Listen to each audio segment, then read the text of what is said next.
Hello बच्चों, नमस्कार। कैसे हैं आप लोग? आई होप कि आप लोग बहुत अच्छे होंगे और आप अभी तक आप लोगों की तैयारी भी बहुत अच्छी चल रही हो। जैसा कि मुझे सभी बच्चों से मैसेज मिल रहा है कि सर आपने अब तक जितने भी बुक के और जितने भी चैप्टर से आपने क्वेश्चन बताया और जितने ज़्यादा क्वेश्चन बताया सर उसी के अंदर से बहुत सारे क्वेश्चन हम लोगों को फंसा है और एग्ज़ाम में काफ़ी हेल्पफुल हुआ है, बनाने में भी बहुत अच्छा लगा है। क्योंकि जब आप क्वेश्चन इतने बताते हैं और उसके अंदर से जब हम पढ़ के जाते हैं और उतना क्वेश्चन आता है ना, तो सर क्लास में बहुत मज़ा आता है। तो मैं फिर से एक बार आप लोगों के लिए लेकर के आया हूँ आपका अपना channel dear Zahid sir YouTube channel है। आप इसके माध्यम से फ्री में आप अच्छे अच्छे नॉलेज को ग्रहण कर सकते हैं। तो चैनल पे पहली बार आए हैं तो आप वीडियो को लाइक कर दीजिए, वीडियो को शेयर कर दीजिए, चैनल को सब्सक्राइब कर लीजिए। तो चलिए हम लोग स्टार्ट करते हैं। सामाजिक विज्ञान, ये सामाजिक विज्ञान संसाधन एवं विकास भूगोल है और ये एनसीईआरटी बुक है बाबू। ये एनसीईआरटी बुक जो कि काफ़ी ऑथेंटिक बुक होता है, काफ़ी इम्पोर्टेंट बुक होता है। तो चलिए हम लोग इसकी शुरुआत करते हैं कि सर यहाँ कहाँ से क्वेश्चन आने वाले हैं इस बुक से, है ना। तो इस बुक से हम लोग पहले चैप्टर 1 को देख लेते हैं।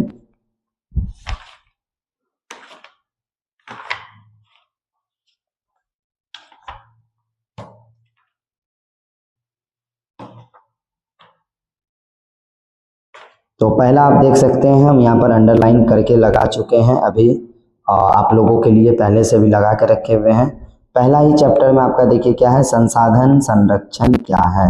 संसाधन संरक्षण क्या है, मानव संसाधन महत्वपूर्ण क्यों है और सतत पोषणीय विकास क्या है। इसको बेटा तुमको लिख लेना है और इसका नोट आपके पास है तो उसको याद कर लेना है, पढ़ लेना है अच्छे तरीके से, उसके बाद एग्ज़ाम देने जाना है। 11 जुलाई का सामाजिक विज्ञान एवं पर्यावरण, हम क्लास 8 संसाधन की बात कर रहे हैं। ये हमारा एनसीईआरटी बुक है। चैप्टर 2, ओ चैप्टर 2 है क्या यार? जी हाँ, चैप्टर 2 है। इस चैप्टर 2 में हम लोग देखिए क्वेश्चन में टिक लगा चुके हैं। क्वेश्चन नंबर पहला है कि मृदा निर्माण के लिए उत्तरदायी 2 मुख्य जलवायु कारक बताइए। जलवायु कारक बताइए। अब भूमि निमीकरण के 2 कारण लिखिए। 2 कारण लिखने बोलता है। उसके नीचे है जल संरक्षण के 3 तरीके बताइए। जल संरक्षण के 3 तरीके बताना है। नीचे आ जाना है, 3 नंबर क्वेश्चन को अंडरलाइन करना है। क्वेश्चन नंबर 3 में बोलता है मिलान करने के लिए। आप इसको अच्छे तरीके से देख लीजिए, बगल में हम लिख दिए हैं नंबर, मिलान कर लीजिए आप लोगों के पास बुक है तो। नीचे आते हैं क्वेश्चन नंबर 4। क्वेश्चन नंबर 4 में बोलता है कथनों में सत्य और असत्य बताइए। कथनों में सत्य और असत्य बताना है आपको। क्वेश्चन इसका और भी इधर है 2 और 3, यहाँ भी आप लिख सकते हैं। अब हम लोग देखते हैं चैप्टर नंबर 3, जिसका नाम है, चैप्टर 3 में है खनिज और शक्ति संसाधन। यहाँ पर आप देख सकते हैं खनिज का टाइप भी दिया हुआ है, धात्विक और अधात्विक। धात्विक 2 तरह के होते हैं, लौ धात्विक खनिज और अधात्विक खनिज होते हैं। धात्विक खनिज क्या होते हैं उनके बारे में हम यहाँ पे लिख के बता चुके हैं। और धात्विक खनिज क्या होता है उसके बारे में यहाँ बता चुके हैं। आप यहाँ से भी लिख सकते हैं और यहाँ से पढ़ सकते हैं। और धात्विक खनिज क्या होता है उसके बारे में भी यहाँ पर हम अंडरलाइन कर चुके हैं, इंपॉर्टेंट फैक्ट, और उसको भी पढ़ सकते हैं। ठीक है, चलिए आगे बढ़ते हैं। हम लोग अभी क्वेश्चन आंसर की ओर चल रहे थे, तो यहाँ पर देखिए बीच में कुछ इंपॉर्टेंट बात है तो उसको भी देख लीजिए। ये देखिए इस पूरे वर्ल्ड का मैप में आप देख सकते हैं कि अटलांटिक महासागर कहाँ पर है, उत्तरी अटलांटिक महासागर कहाँ पे है, दक्षिण अटलांटिक महासागर कहाँ है, अटलांटिक महासागर कहाँ पे है, मकर रेखा देख सकते हैं, प्रशांत महासागर, इधर आ जाएंगे तो हिंद महासागर, ये देखिए भारत है यहाँ पे, है ना, एशिया है यहाँ पे भारत, और इसी भारत के नीचे में आप देख सकते हैं हिंद महासागर, इस साइड आप देख सकते हैं प्रशांत महासागर, यहाँ पे कर्क रेखा। आप आइए, ये था आपका, ये क्या था यहाँ पे देखिए, विश्व लोहे तांबे और बॉक्साइट का विवरण इसके अंदर बताया गया है। इसके अंदर क्या बताया गया बाबू, विश्व खनिज तेल और कोयले का विवरण। इसके अंदर देख लीजिए आप, ये एशिया हो गया, एशिया महादेश, ये अफ्रीका महादेश है ना, दक्षिण अमेरिका, उत्तर अमेरिका, ये ऑस्ट्रेलिया। चलिए आगे बढ़ते हैं, ये थोड़ा सा आपको यहाँ पर हम दिखा दिए। यहाँ से क्वेश्चन जो है उसको देख लेते हैं। ये एनसीईआरटी बुक है, काफ़ी इम्पोर्टेंट बुक है, बहुत अच्छे तरीके से इसमें बहुत चीज़ों को बताया गया है, आप क्लास को कर सकते हैं। इस चैप्टर से आपका क्वेश्चन आएगा अयस्क क्या है, धात्विक खनिजों के ये बताना है सवाल। दूसरा है निम्न के आप ऊर्जा, है ना, ग्रामीण क्षेत्रों के बारे में बताइए, तटीय क्षेत्रों में, शुष्क क्षेत्रों के बारे में। आप 5 तरीके दीजिए जिनसे आप ऊर्जा को बचा सकते हैं, ऊर्जा को बचाने के लिए आप बता सकते हैं। इधर से कोई क्वेश्चन तो है नहीं, अब देखते हैं क्वेश्चन नंबर 4। क्वेश्चन नंबर 4 में क्या है बाबू, कृषि। क्या है, कृषि। कृषि के बारे में देख सकते हैं आप यहाँ पर। कृषि शब्द का उत्पत्ति, एग्रीकल्चर शब्द की उत्पत्ति लैटिन शब्दों से हुआ है, एगर या एग्री जिसका अर्थ होता है मृदा, और एग्रीकल्चर जिसका अर्थ होता है कृषि करने से योग। ठीक है, इसको अच्छे तरीके से देख लेना है। यहाँ भी आप देख लीजिए कृषि क्या है, ये चीज़ बता चुके हैं यहाँ पे। इधर आप देख सकते हैं यहाँ पे एग्रीकल्चर, कृषि से रिलेटेड क्या होता है, एग्रीकल्चर होता है रेशम उत्पादन, सेरीकल्चर होता है मत्स्य उत्पादन, पिसीकल्चर होता है दक्षा कृषि, विल्टीकल्चर अंगूरों से संबंधित है, विल्टीकल्चर है ना, हॉर्टिकल्चर वाणिज्य उपयोग के लिए, सब्जियों के लिए, विशेष रूप से निर्मित तालाबों और पोखरों के लिए, मत्स्य के लिए पिसीकल्चर होता है, रेशम कीटों के लिए, वाणिज्य कृषि और आय के लिए क्या होता है बाबू ये।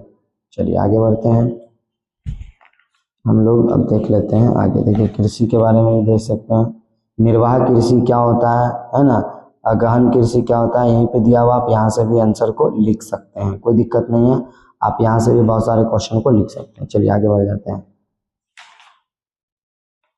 इस चैप्टर से क्वेश्चन देखिए, पहला ही क्वेश्चन है यहाँ पे, कृषि क्या है ना, तो इसको टिक कर लीजिए, कृषि क्या है, और रोपण कृषि क्या है, इसके बारे में बताना है। आइए क्वेश्चन नंबर 4। क्वेश्चन नंबर 4 में बोलता है अंतर स्पष्ट कीजिए प्राथमिक क्रियाएं और तृतीयक क्रियाएं, निर्वाह कृषि और गहन कृषि के बारे में बताना। ठीक है, तो ये हमारे थे बुक कौन सा, तो भाई सामाजिक विज्ञान हो गया। अब हम बात करेंगे इसके बाद अतीत से वर्तमान। ठीक, बने रहिए वीडियो में पूरा। हेलो बच्चों, अब हम लोग देखेंगे बुक 2 अतीत से हमारे अतीत भाग 3 है ना, कक्षा 8 के लिए, और इसमें इतिहास की जानकारी दी गई है। तो इस बुक को एनसीईआरटी बुक है, काफ़ी अच्छी बुक है। हम लोग बढ़ते हैं आगे। चैप्टर नंबर 1 देखिए, चैप्टर नंबर 1 में ये लिखा हुआ है प्रारंभिक कथन कैसे, कब और कहाँ हुआ है। ठीक है, सभी चीज़ों को हम लोग देखिए हाईलाइट करके रखे हुए हैं, जो इम्पोर्टेंट फैक्ट है, इम्पोर्टेंट फैक्ट को हम हमेशा हाईलाइट करके रखते हैं, अंडरलाइन करते हैं, बच्चों को बताने में सहूलियत होती है। चलिए हम लोग क्वेश्चन नंबर 1 को देख लेते हैं, चैप्टर 1 के। चैप्टर 1 के क्वेश्चन नंबर 1 को हम लोग अंडरलाइन कर दिए। यहाँ से कोई एक क्वेश्चन आपको पूछेगा, ये पूछेगा कि इसमें 1 नंबर में टिक लगा दीजिए। सर यहाँ से क्या क्वेश्चन पूछेगा, तो ये जो है हमारा आपका ये सवाल आपका ट्रू एंड फॉल्स से पूछेगा। ट्रू एंड फॉल्स में ये क्वेश्चन आपको दे सकता है। ठीक है, तो ये तीनों क्वेश्चन को आपको एक बार पढ़ लेना है, तीनों क्वेश्चन को क्या करना है, पढ़ लेना है ध्यान से। नीचे आ जाते हैं, आपको इसमें देख लेते हैं क्या भाई, तो इसमें आप लोग 3 नंबर क्वेश्चन में टिक लगा लीजिए।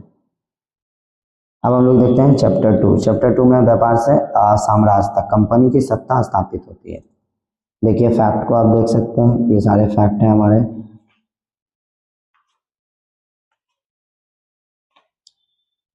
ये टीपू सुल्तान,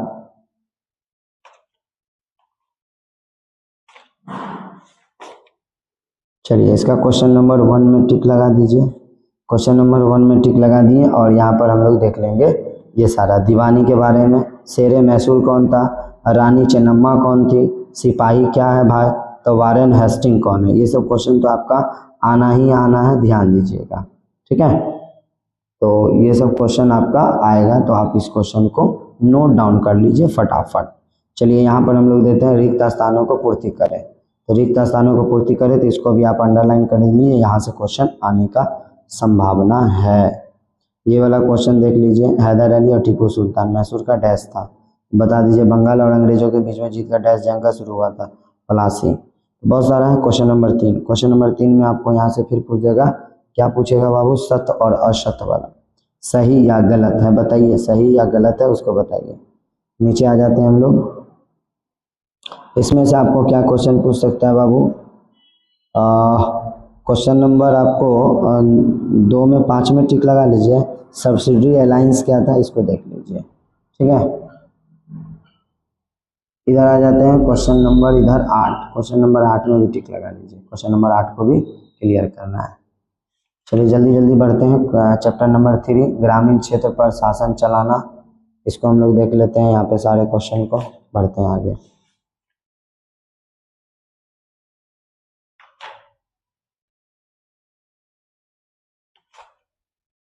चलिए इसका क्वेश्चन नंबर हम देख लेते हैं 1। क्वेश्चन नंबर 1 में देखिए रैयत क्या है, महल क्या है, नीच क्या है, रैयती क्या है, इसके बारे में आपको बताना है, मिलान करना है। क्या करना है? मिलान। इधर है fill in the blanks, fill in the blanks में भी टिक लगा लीजिए। यूरोप वाला आ जाएगा, 18वीं शताब्दी वाला आ जाएगा, डैश आ जाएगा चंपारण आंदोलन। चंपारण आंदोलन देख लीजिएगा, 18वीं वाला देख लीजिएगा, ठीक है। ये चीज़ को ध्यान दे दीजिएगा और लिख लीजिएगा सभी को। ये कक्षा 8 का है। अब यहाँ पे बताना अस्थायी बंदोबस्त क्या होता है ना।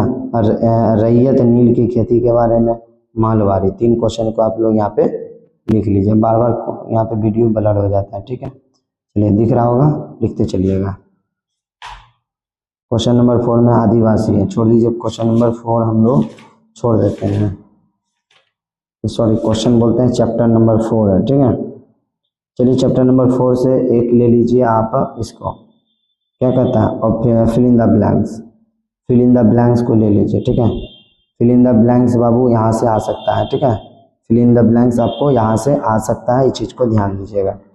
और इधर सही गलत, इधर सही गलत, और सही गलत का भी क्वेश्चन आ सकता है, ठीक है।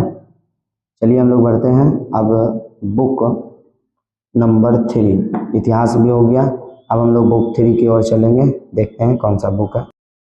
हेलो बच्चों, आगे हम लोग फिर से बुक 3 पर सामाजिक एवं राजनीतिक विज्ञान जो बुक है हमारा, इस पर हम लोग डिस्कस करेंगे कि यहाँ से कौन से क्वेश्चन बनने वाले हैं, ठीक है।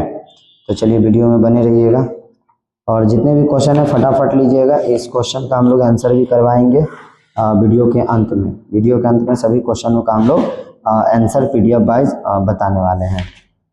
तो कोई भी बच्चे वीडियो को स्किप नहीं कीजिएगा, वीडियो को अंत तक देखिएगा, बहुत ही समझ में आएगा। यहाँ पे देखिए फ्रीडम संवाद क्या होता है, आपको यहाँ पे देख लीजिए। हम कितने सारे फैक्ट को यहाँ पर लिख के रखे हैं, जो इम्पोर्टेंट फैक्ट है। फंडामेंटल ड्यूटीज, फंडामेंटल राइट्स, है ना, ये याद रखिएगा। इधर देखिए, इधर हम सभी को अंडरलाइन कर चुके हैं, है ना। भारतीय संविधान में मौलिक अधिकारों से कुछ अधिकार है ना, समानता का अधिकार है ना, आर्टिकल 5 में है, आर्टिकल 5 समानता का अधिकार आर्टिकल 5 में 14 से 18। इसके बारे में राइट टू द इक्वलिटी। नीचे आते हैं स्वतंत्रता का अधिकार, आर्टिकल कितना है, 19 से 22 में, 19 से 22 में आर्टिकल दिया हुआ है। शोषण के विरुद्ध आर्टिकल कितना है, शोषण के विरुद्ध 23 से 24। इधर आ जाते हैं धार्मिक और स्वतंत्रता का अधिकार, आर्टिकल 25 से 28 अनुच्छेद में। संस्कृति और शैक्षणिक अधिकार, आर्टिकल 29 से 30 में। संवैधानिक उपचार, आर्टिकल 32 में। चलिए हम लोग इसका क्वेश्चन देख लेते हैं। क्वेश्चन नंबर इसका हम लोग 1 नंबर क्वेश्चन को देख लेते हैं। क्वेश्चन नंबर 1 में बोलता है कि किसी लोकतांत्रिक देश को संविधान की जरूरत क्यों पड़ती है। बाबू इसको लिख लीजिएगा, आपको पूछ सकता है। इधर जो फैक्ट बात है ना बाबू, इस फैक्ट को आप लोग कोशिश करिएगा नोट डाउन करने, यहाँ से लिख लेने के लिए अंडरलाइन करके पढ़ लीजिएगा। चलिए हम लोग चैप्टर 2 धर्म क्या है, धर्मनिरपेक्षता की समझ, धर्मनिरपेक्षता की समझ के बारे में हम लोग देख लेते हैं फटाफट। यहाँ से क्वेश्चन है क्या, तो यहाँ से एक क्वेश्चन हो सकता है नीचे से। एक ही धर्म के भीतर अलग अलग दृष्टिकोण से कुछ उदाहरण बताइए। 5 नंबर दिया तो दिया, यहाँ पे आप इसको फैक्ट को पढ़ लीजिएगा। क्वेश्चन नंबर 3, चैप्टर नंबर 3 संसद और कानूनों का निर्माण। संसद और कानूनों के निर्माण में हम लोग यहाँ पे देख लेते हैं। देख लीजिएगा, विधायक जी, MLA साहब, सांसद जी, MP साहब,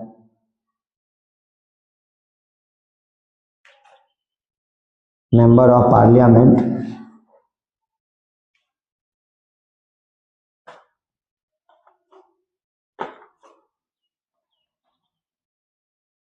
आ गया क्या जी, हाँ इससे देख लीजिए। आप क्वेश्चन नंबर 1 को देख लीजिए। क्वेश्चन नंबर 1 में है राष्ट्रवादी आंदोलन ने इस विचार पर समर्थन किया कि सभी वयस्कों को मत देने का अधिकार होना चाहिए। ये क्वेश्चन को आप लिख लीजिएगा, ठीक है।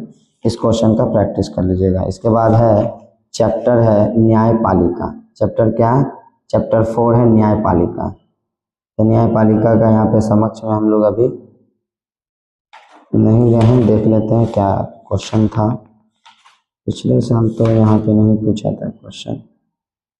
हाँ, इससे इससे रिलेटेड क्वेश्चन आप एक ये क्वेश्चन बना लीजिएगा। इंसाफ में देरी यानी इंसाफ में कत्ल का विषय पे कहानी थोड़ा सा बताना है, ठीक है। तो हो सके तो ये क्वेश्चन को आप लोग नोट डाउन कर लीजिएगा। इंसाफ में देरी यानी इंसाफ का कत्ल, इस विषय पर एक कहानी बताना है, ठीक है। तो ओवरऑल हम क्या कर रहे हैं, सारे क्वेश्चन को आपको बता दिए तीनों बुक से, ठीक है। आप क्लास 7 के आपके कोई भी फ्रेंड्स हैं तो क्लास 7 का भी वीडियो अपलोड है, आप क्लास 7 का भी वीडियो को देख सकते हैं। चलिए, बहुत बहुत धन्यवाद। आप देख सकते हैं सभी बुकों को हम लोग क्लास 8 का तीनों बुक जो था हमारा सोशल साइंस का, तीनों बुक को हम लोगों ने अच्छे तरीके से सारे क्वेश्चन को बता दिए कहाँ कहाँ से क्वेश्चन आने वाला है। बात रही आप लोगों की प्रैक्टिस की, आप लोग जितने अच्छे से क्वेश्चन का प्रैक्टिस करिएगा उतना आप लोगों के लिए लाभदायक होगा। चलिए, बहुत बहुत धन्यवाद।